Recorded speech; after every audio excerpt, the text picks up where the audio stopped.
over there. We had a slough in right field, and it was in play. The ball went in it, you better go get it.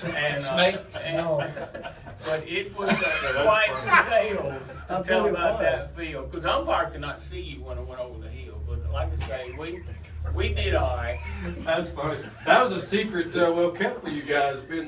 Hey, I can remember the ball. Put a ball in your back pocket. Yeah. I can remember the ball being hit and rolling over there, and the fielder going out to get it, and you would lose sight of the fielder.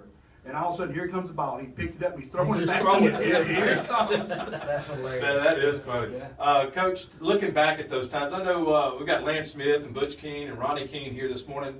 Who were some of those other guys on that team? We had Big Johnny Britt. I guess he was a peacekeeper on the team. He was kind of, he was a problem solver. Yeah. You played his way. And Johnny and Anthony Meloso, he's gone to be with the Lord now. But yeah. Anthony and Joni, every day, if I was a little late getting in practice, we had tag team championship wrestling. They had to wrestle every day. And Robbie Sarton was in with that group. He would join in. Robbie? I didn't know that. Yeah, Robbie was my third baseman for that club. And like I say, we had a young man by the name of Danny Smith that played left field, and Robbie Britt. I can't tell a lot of tales about him. Best that I'm not. But Robbie was a good center fielder. This is a family show now. Yeah, okay. And Kenneth Carmichael played right. And so he's the one that got to go to the slough. Yeah, back then. Yeah. Yes, but no, our playoff games, once we got out of the district. Oh, you got to bring people. Oh, you got to bring people out of town to the slough. No, we did go to West Lincoln and play on their field, and Coach Jack Case helped me out there. Was their facility pretty nice back then? Well, just better than everybody else. Cow Palace. Or flatter. It was much better than ours. Okay. But at Hamilton now, we played at Hamilton the first game of the state tournament, and the regulation pitching mound is 10 inches, and we go up there and it's what, 4 inches? If that.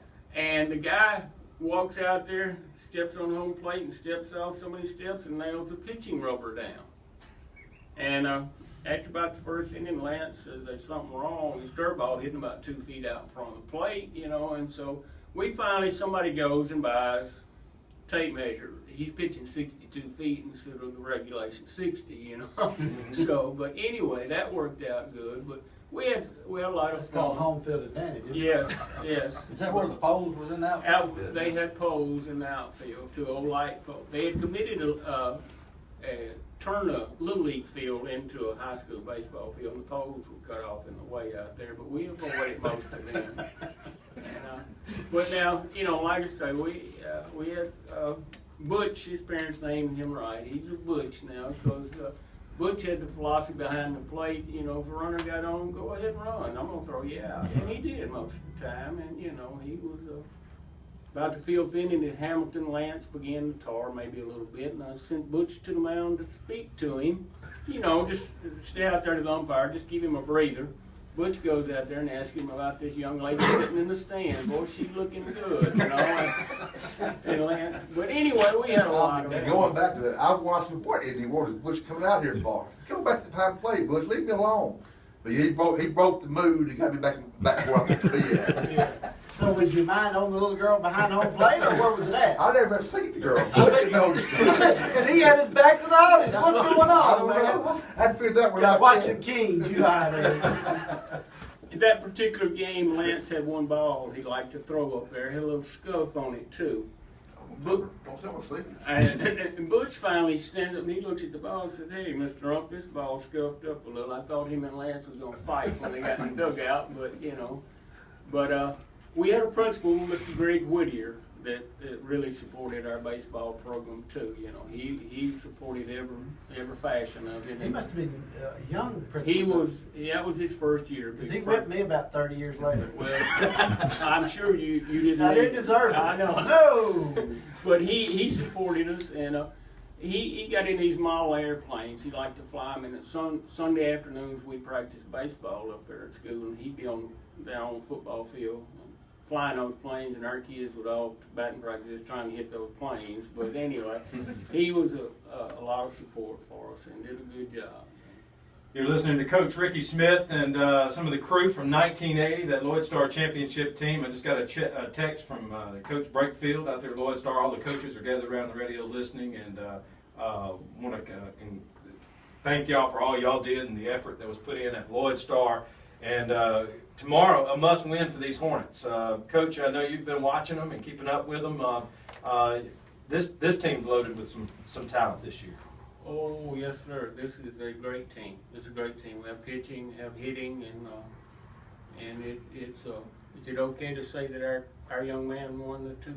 You know, we have a young man, Cade Hodges, is a 2A state baseball player of the state of Mississippi. Wow. He's 12-1, and he's just a sophomore, but he has a lot of support. Other kids there. We have, you know, Levi Reds, you know, and Connor Allen and Parker Flowers. We have about 4 good pitchers and good catching, and this is a good group. They're young, and they gel together. They have, I think, they should feel good about going into tomorrow's game. Right. They should feel good about it. Of course, like that 1980 team, they had good coaching, a good support staff, and I think the same here with the brothers, the Britt brothers in the dugout calling the plays and making things happen. I believe WJTV did a great job with the interview with those Brit boys, I guess you could call them. They're grown men, bigger than I am, so I'm going to be careful of calling them boys. But Seth and Jared Britt have done a great job with this team. And watching other coaches, Coach, you kind of pick up on some of those things, don't you? Oh, yeah.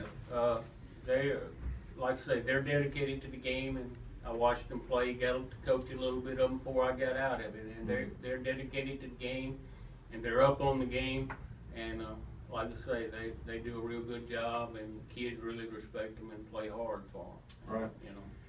And hope they can pull it out tomorrow. They've got, if they have any comeback in them, they need to bring it with them to Trustmark Park, to the old TP tomorrow in Pearl. 1 o'clock for the first pitch. We'll have that game on the radio on ESPN 92.9. Coach, good to see you. Thank you for coming in this morning. Thank you, gentlemen, for having us here, and good to see these guys. And kind of like an old Loyd Star reunion. well, these guys are special. They're special. They have a spot in my heart. Right.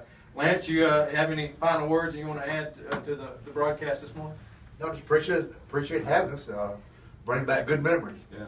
You know, it's a story we talked about earlier that I'd forgotten, as we discussed, and I remember them then. You know, so it's good to reflect back on old times. Right. Makes you feel old sometimes. Yeah, it makes you feel good, though. Yeah, oh, yeah, definitely. Butch, I know Greg was sharing a story about you stealing second and then stealing first back earlier before we Yeah, he had to shake my memory. I had forgot about it, but I remember. Butch was a sophomore when I was a senior, and I can remember he got on first, he stole second.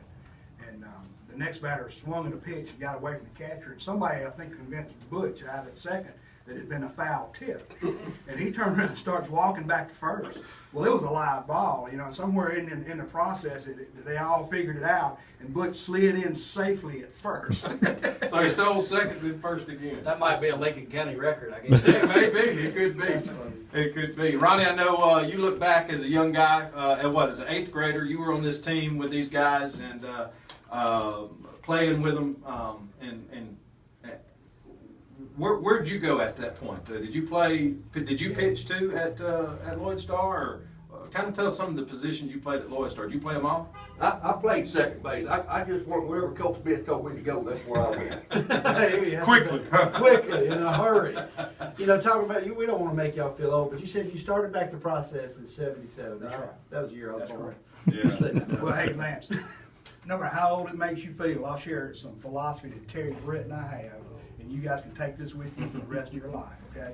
The older we get, the better we work. They all are. That's right. We had an older brother that played with Greg too. That's right. Eddie. That's That's right. correct. I knew that. That's right. Yeah, Eddie pitched a good ball too. I called Eddie. but- Unless the one that went around behind his back at Enterprise and rolled up to the umpire. Yeah. Remember that one? Yes, I do. Well, we've got some great talent on this year's team, and we wish the Loyd Star Hornets the best of luck tomorrow in Game 2. Again, that's at Trustmark Park. It's a must-win for the Hornets. They need to pull it off. And do we know who's pitching yet for tomorrow's game, Coach Vaughn? Has that been decided, or is it classified information? Hodges. Hodges is going to be pitching tomorrow. So Levi Red pitched in Game 1. and we're hoping to have a big win for the Hornets tomorrow. And let's see if we can get into the weekend for Game 3 in the state championship for the 2A. So again, Coach Lance and Coach and Butch and Ronnie, appreciate y'all coming in this morning and talking to us about that 1980 team and bringing back those memories. We're going to take a break. When we come back, we've got Celeste Williamson to wrap